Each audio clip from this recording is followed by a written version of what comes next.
And now we're joined by our guest for today's show. He is Ben Solak. He works for the Draft Network. We've had some of his colleagues on over the course of the year. We like to talk to Ben leading up to every draft.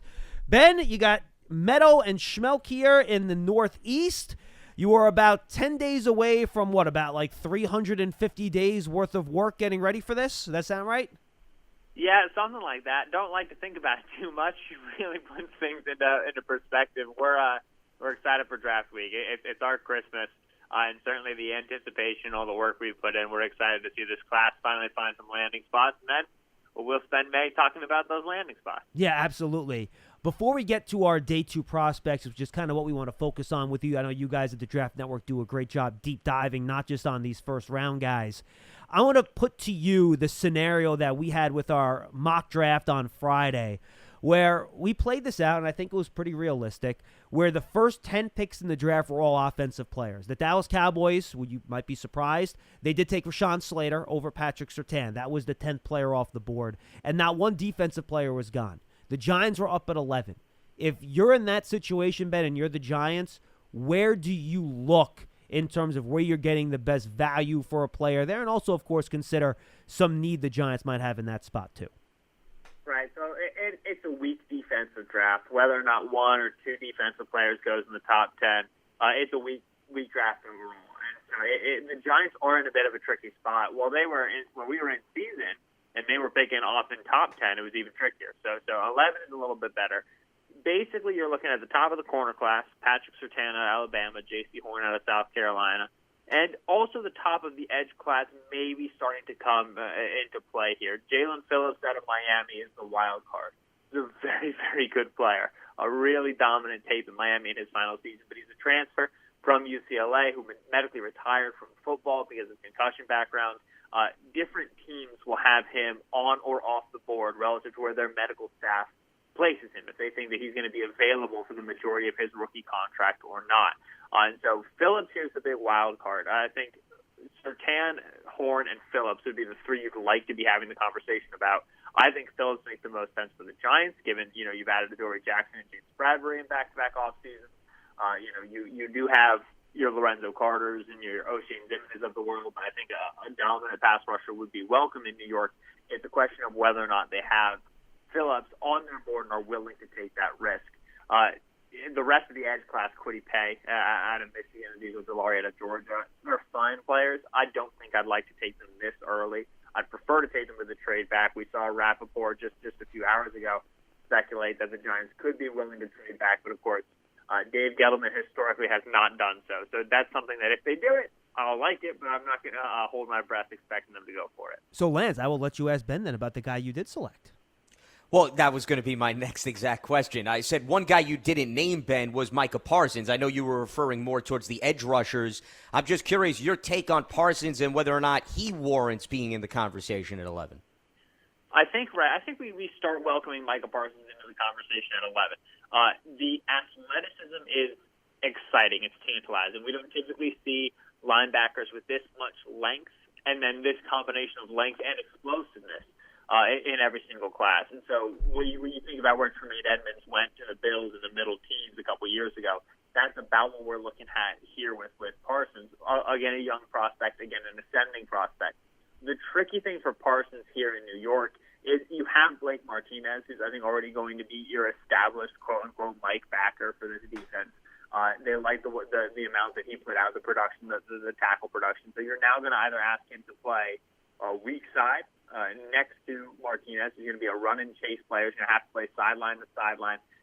You typically don't see players of this size play in that role. So it's a little bit unorthodox. I think it's doable, but again, a little bit unorthodox. Or he's going to play him on-ball Sam, right, in terms of when you go in these 4-3 underfronts that Patrick Graham likes, you're going to see him rotate onto a line of scrimmage.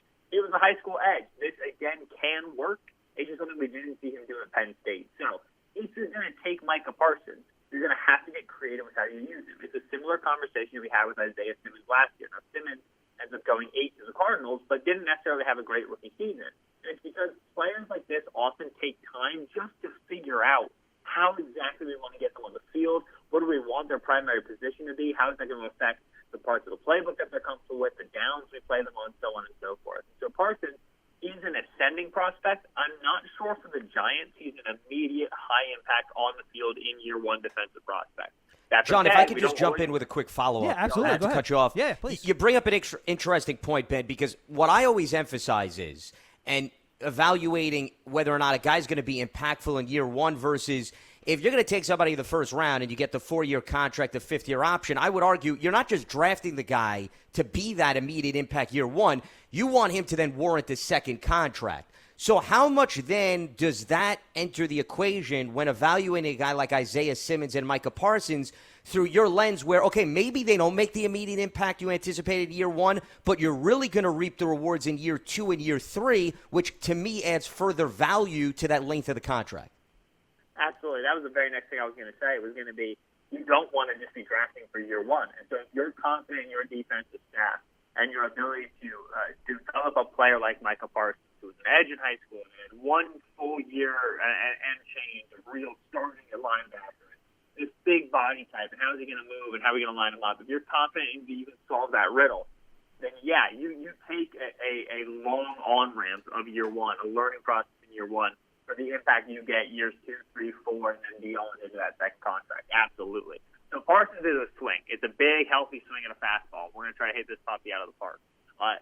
For the Giants, I think you can justify that at 11.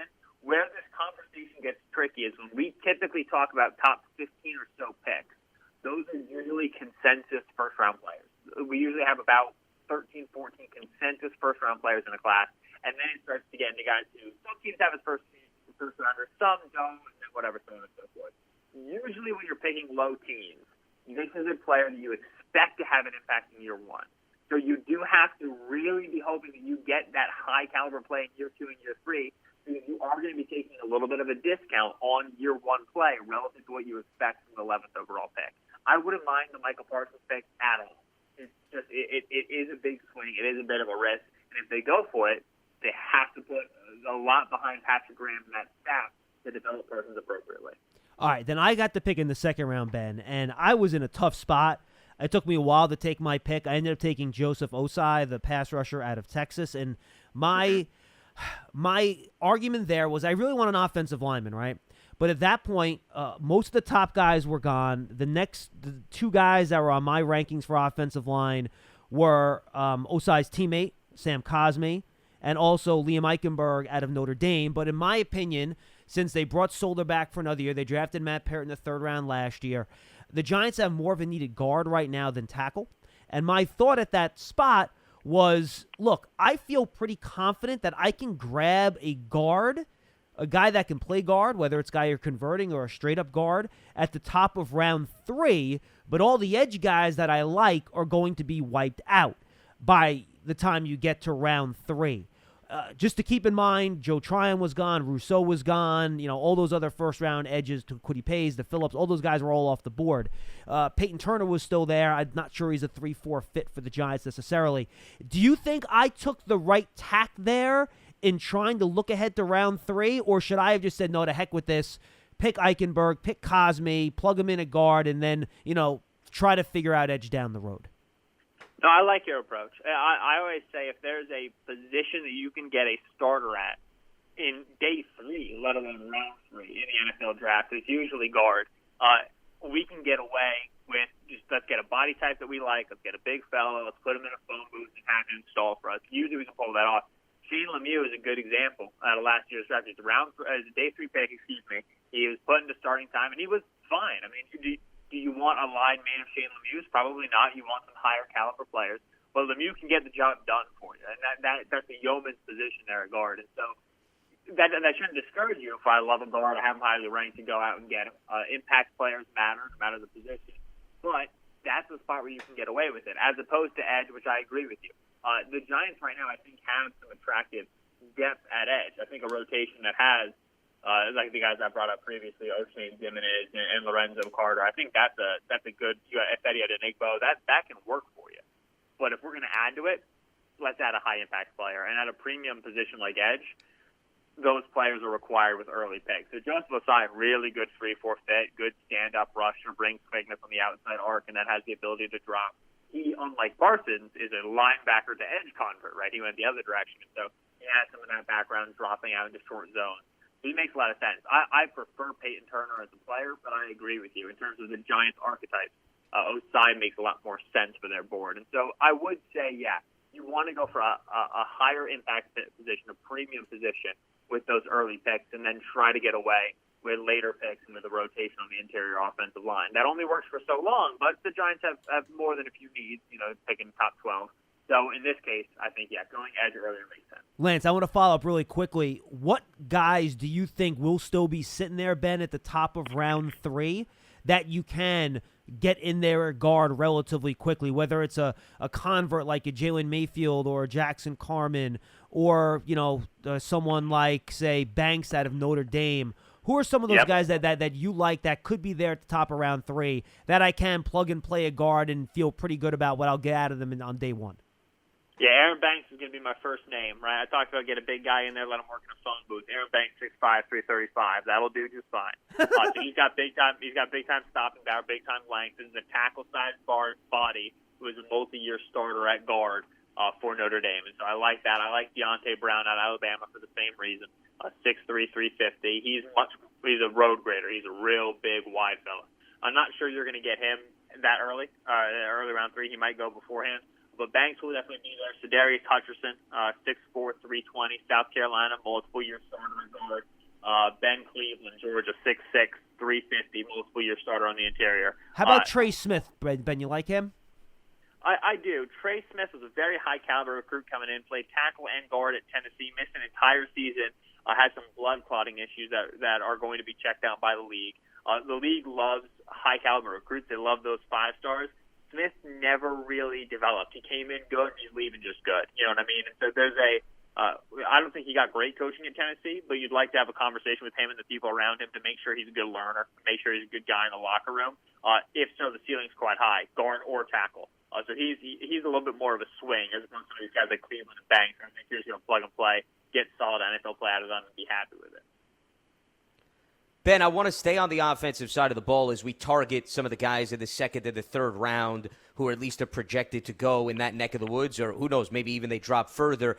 2 guys who have come up in conversation more often than not on this program. One is Nico Collins, the wide receiver out of Michigan, and then Tommy Tremble, the tight end out of Notre Dame, who was not used much as an offensive target at Notre Dame. I'm curious your thoughts on those 2 and where you think they could wind up falling when it comes to the alignment of the draft. Yeah, so Tommy Tremble is an interesting one. Good rise throughout this year. When used, was effective for Notre Dame, and critically, Notre Dame used him as the move tight end, right? So he played in their offense, I think it's the F tight end, the H-back role. So you've seen him in a lot of different alignments, which is encouraging for his NFL projection because you're confident you can put him in different spots in year 1, and that way you can get 20 snaps out of him instead of 15 snaps. And you're just going to start to milk a little bit more value right away out of that pick. Notre Dame isn't a dumb program. It's a smart program. Tommy Reed's a good offensive coordinator. There's a reason why they used the guys they used and didn't use the guys they didn't use. Tremble was much more so a jack of all trades, master of none. He was a particular role player for the Irish. That's probably going to be what he is in the league because I don't think the hands are perfect. I don't think the routes are perfect. The athleticism's good. I don't see it on film all the time. And so he's going to be a dude that I think you want on your team in a tight end 2 role at a decent price. He's not people talk about him as a very high ceiling player, and I think he could get better. But usually those sort of players get used heavily in college, and so it is odd to see Tremble with that low usage that you alluded to. So as a round 3 player, I think he's a great pick. It's a light tight end class. I'm not sure he makes it there. He's in that second tier of tight ends with Brevin Jordan out of Miami, Hunter Long out of BC. Even Pat Frymuth out of Penn State might still be in that second tier. And so I'm not sold he makes it to round 3. If he does, I think that's a good pick. You just have to understand his value comes from his versatility, not from being dominant in any one role. Nico Collins is now one in a long list of Michigan receivers who simply has underproduced for the Wolverines. Because the Wolverines' offense, their quarterbacks weren't very good. They've struggled with quarterback play for the last couple of years. So Tariq Black, who transferred to Texas, is in this class. Before Nico Collins was Donovan Peoples-Jones. So he came out 6th round pick. Despite a high recruiting background, Collins is a 4-star. I was talking about the NFL loves to see those stars. They love those high-caliber recruits. And so Collins is a height, weight, speed player with good jump ball ability. This is a nice player to have on your depth chart in your 4 receiver sets. You're down by 14. You need to spread and shred. He can create an explosive play for you. Natural ball tracker in the air. So you could be a good deep target. Fans of Darius Slayton will know this. You can't just be fast. You have to be able to find the ball in the air. Something that Slayton does well, something that Collins does well, and Collins has the size to win up at the top of the catch point as well. Right now, I don't know what Collins is going to give you on all 3 downs. I don't think he's an underneath separator at this stage. Don't think the routes are strong enough at this point. Could play with better play strength given his size, and he doesn't. So ideally, he's in a Darius Slayton-like role. He's primary being used as a field stretcher. When he's called upon for more volume, it's usually because the wide receivers above him aren't available, and it's a mixed bag of results. So I'm not certain how good of a fit he's going to be with the Giants, who I think already have Darius Slayton in such a role. That being said, you can never it's never a bad idea to add speed, never a bad idea to add size, and he has both. I expect him to go around round 3. So for the Giants, at that late day 2, he should be available. By the way, I jumped on you, Ben, before. Was there another guard you wanted to throw in there before I interrupted you with Trey Smith, or did you get through your group? I think that's a good representation of him. David Moore out of Grambling's fun, but he's a HBCU kid, 6'1", 350, just wide as heck. He's entertaining, but it's a really nice day 2, day 3 group of guards this year. So I think that like I said, you can get away with going late at that position and still finding yourself a competitor for Shane Lemieux and Will Hernandez. Here's a player I watched this morning, and this is why I'm asking you the question, because I've been thinking about this since I started watching him. The first thing I watched was all of Jabril Cox's coverage snaps, and I'm like, holy cow, this guy's Fred Warner. He's unbelievable. Then I watched Jabril Cox's run defense snaps, and I'm like, oh, wow, he plays like a safety that doesn't want to get in the mix, and that's really not good. So where do you think – because, the whole point of having a really good coverage linebacker, right, is that you can have him in there, he'll play the run, but then on play-action passes, you can cover the tight end, carry him down the seam a little bit, and do those things in zone. And Cox can do all those things, but it doesn't help you if the guy can't play the run at all. Then just throw a safety in there. What's the difference? So how do you think teams are going to view Cox when they watch his tape, and how high do you think he'll go? Because, you mentioned you want to put a guy that can run sideline to sideline and maybe cover man-to-man a little bit next to Blake Martinez. I think Cox could be maybe a bit of a fit there. How do you think the NFL is going to view him? Because I do think there's a very interesting dichotomy in his play. I'm glad you asked me about him, because I'm going to say this, and then if I'm wrong, nobody will ever find it. And if I'm right, I'll just share it a bunch of times over the next couple years. Cox is just an absurdly good man-cover linebacker. Yeah, he's great. It's not like a real thing. Right, exactly. Usually when our linebackers are really good coverage linebackers, it's in zone. Luke Kuechly, they've got good eyes. Fred Warner, right, they've got good eyes. Cox can play press. I don't even know who taught him this, but he can. He's confident in it. And by the way, Ben, over slot receivers now. Not like, it's unbelievable. Yeah, Texas A&M has an early drafted tight end named Jalen Weidemeyer is going to come out next year. He's not eligible this year. Cox bagged him up. 4 quarters. Done. This is ridiculous. I don't know who taught this kid. He's got such a knack for it. Zone, not so much. He's learning. He's getting there. There's good reps and there's bad reps. But what's really unique is his ability to line up in man. So a team is going to take Jabril Cox with the intention of getting him on the field on 3rd down to play man coverage. He's going to be a sub-package player. As you brought up, once he plays really well in those sub-packages, defensive coordinators are going to want to get him on the field on 1st down, because if the offense passes on 1st down, they want him out there in responsibility. How is he going to align? Who is he going to take off the field? Right. He's basically going to function like a nickel safety in that way. 100%. So very, very tricky. Very, very tricky to figure out the valuation. As far as linebackers go, I don't have him ranked too highly because he's not going to fill traditional linebacker mold. If you miss out on Jeremiah Owusu-Koramoah in round 1, this is the sort of player you go after on day 2. The team that takes him has to use him correctly. Otherwise, if they just try to mass him up and make him a 3-down linebacker, I don't think that'll be to his benefit. I think he should stay lean. I think he should stay quick. He's a tricky one to figure out. So think about where Davian Taylor last year out of Colorado was rumored to be a high pick, ended up going fringe top 100 to the Eagles, compensatory picks in round 3. I think that's a similar arc to Cox, but he's put out better film than Taylor ever did. Top 75 makes the most sense to me. But, man, he is a very, very interesting player. Ben, John earlier was referencing our mock draft when he took Joseph Asai. I want to throw out a few other guys that went in the same ballpark because I'm curious, as the Giants are on the clock getting ready to pick at 42, what you think of some of these guys and maybe if there's a big separation. We had players such as Carlos Boogie Basham, Asante Samuel Jr., Jamin Davis, Nick Bolton. I'll even throw in Trayvon Merrick, the safety out of TCU. What do you think of that group and that target around the Giants' second-round pick? Trayvon Merrick's the best player there. Really comfortable saying Trayvon Merrick is a round one grade. Is a very high-quality safety. Combo safety going to be great. The Giants do not need that player. You got David McKinney, Jabril Peppers, Logan Ryan, Julian Love. You are okay.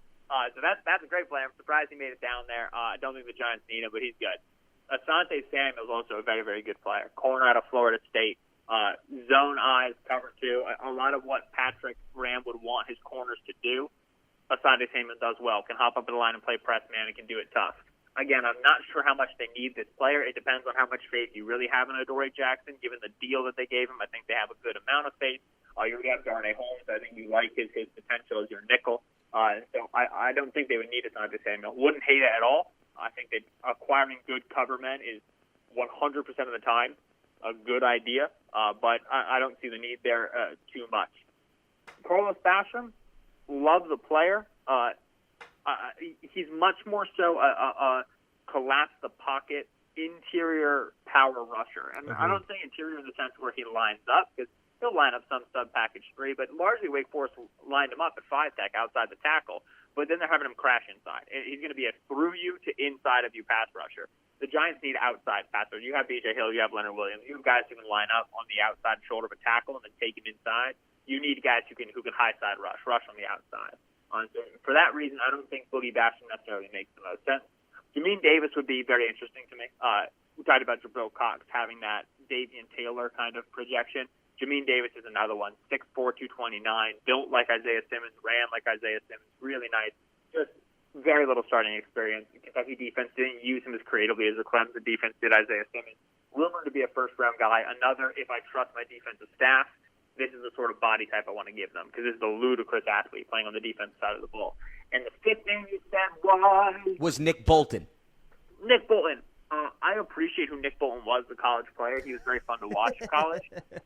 6 foot 232 is not good NFL linebacker size. You better be nuts good at deconstructing blocks or nuts explosive. And he's not.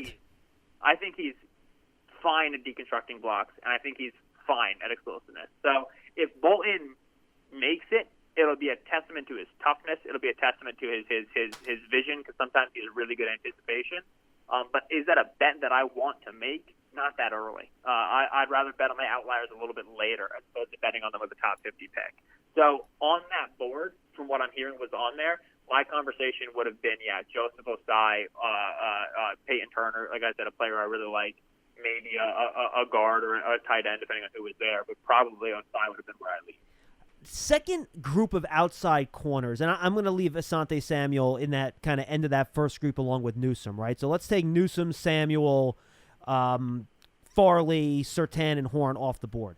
When you get to that next group, and I've watched all these guys, and to me, I'm going to call that the projection group, because you watch Eric Stokes, you see stuff, but then you see, oh boy, he doesn't really, handle stuff well at the top routes when he has to break down and transition. You watch his teammate, he has the same issues, gives up a lot of catches. A lot of people love Kelvin Joseph. That dude gives up nothing but plays on tape. I know he has the athletic ability. I don't see it. Right. Melifonwu, again, you see all the traits you want, but he just gives up a lot of catches.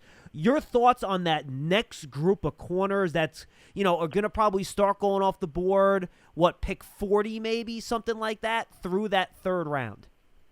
Yeah, you've seen the ESPN tweets, I think Matt Miller as well, having they have a very high number of wide receivers graded in the top 100 and then a very high number of corners.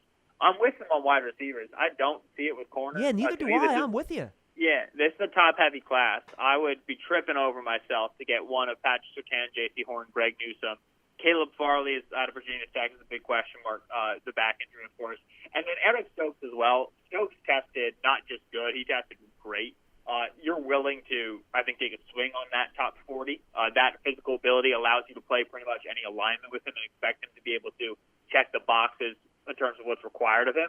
Mentally, he's a good preparation player. Came from a good program. I think he'll be okay. So I'd even put Stokes in that top 40 group just because the athleticism is so nice.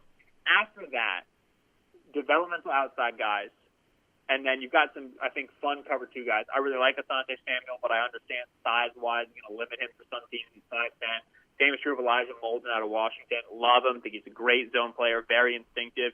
Do you want him as an outside corner? Do you want him in man coverage on 3rd and 5? If the opposing receiver is 6'2" or bigger, no. So that's a concern for you. And so these guys are more so versatile players, nickel safeties, corners. Yes, I can get away with them outside if I'm playing zone. It's the NFL puts such a premium on man coverage that it's tough to value guys that highly. And then you've got, all these big, long, strong players who I think need time to develop. The one guy after 40 who I'm willing to plant my flag on is Paulson Adebo out of Stanford. I have not watched him yet, actually. Interesting. All right, you got 9 days. I want to hear back from you.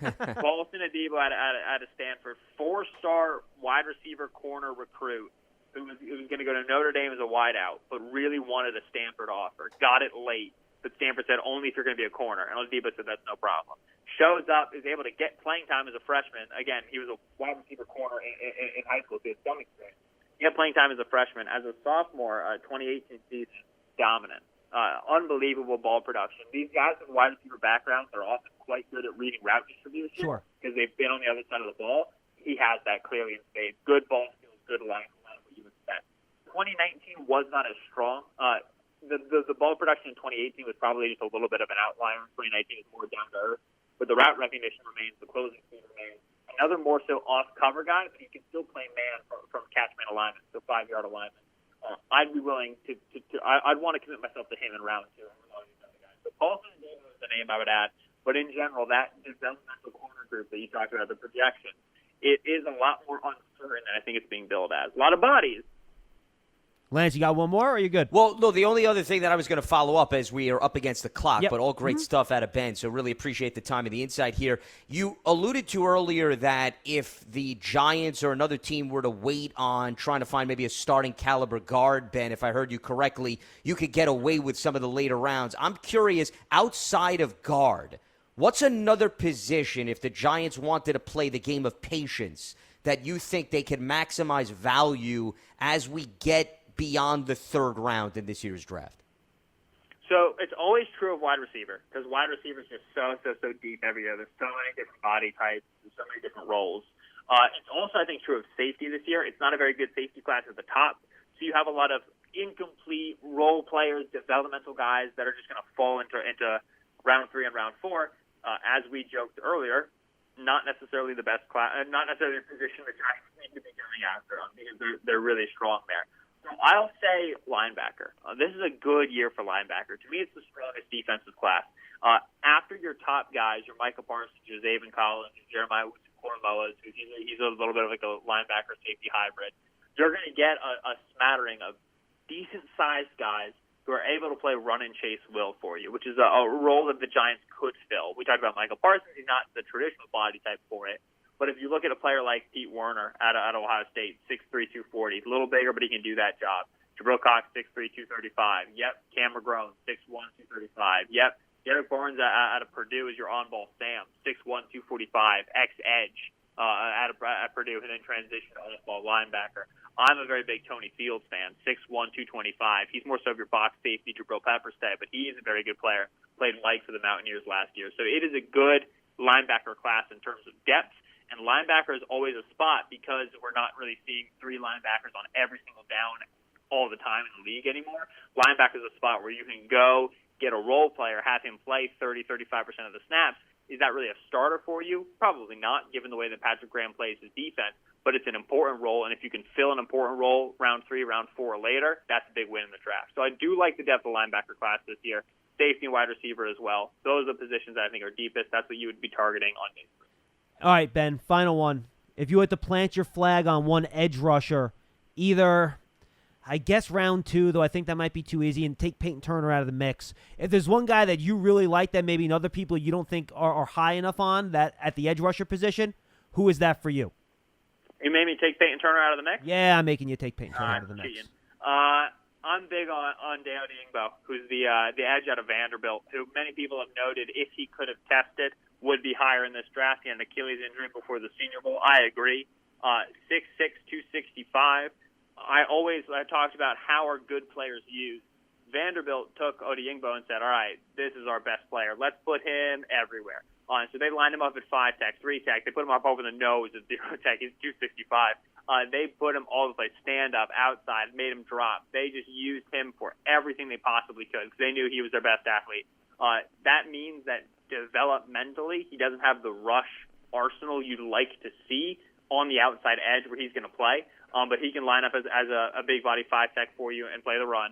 And then he can line up out wide 7 tech. He can stand up and he can be a dangerous outside rusher. He's going to be more so of a long arm player. He's going to be more so of a go through you sort of a guy. But Dayo Odeyingbo would be a lot higher in this a regular pre-draft process. And if you're able to get him round 3, I think that's a great bet. And Ben, you'd be I'm sorry, John. You'd be killing us from a broadcasting standpoint with Odeyingbo and Odenigbo on the team here. I mean, come on. Yeah, Jeez. a lot, right? Absolutely. The Giants really going after the tongue twisters.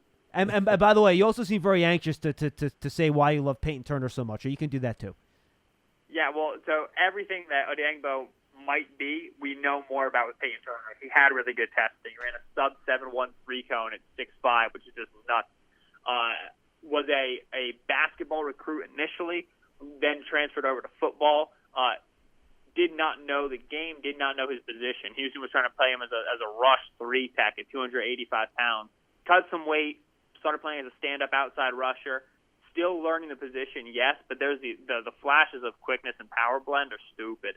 Brady Christensen, BYU, going to be an early pick at tackle, handled everybody he faced, and then he met Peyton Turner. And Turner gave him a run. Christensen won his reps, Turner won his reps. So that was very eye-popping film. It was one of the best players Turner faced, and he took it to him for 4 quarters. Very high motor player, very highly motivated player. Really nice developmental profile for Peyton Turner. I'd be willing to take a bet on him. And you think he's more of a even front D end, right, than an odd front? Yeah, I think that with Turner at 275, that's you're what I'm looking saying. at a big 5. Yeah, you're looking at a big 5 tech. You're looking at that Michael Bennett-esque sort of a role that you saw in Seattle. Whereas Odeyingbo probably can give you a little more versatility as an outside rusher. Ben, awesome stuff, my friend. We really appreciate it. Tell the folks about where they can find you on Twitter and everything you guys are doing over at the Draft Network. Absolutely, yeah. The Draft Network on Twitter is the spot. I'm on Twitter at Benjamin Solak. We have our live show going all 3 days for the NFL Draft, which will be a great time. So if you're following the socials, you'll see more information about that as we ramp up. And for me now, it's just radio hits, it's podcast hits, and it's counting down the days, brother. The work is in. Now the fun begins. Ben, good stuff.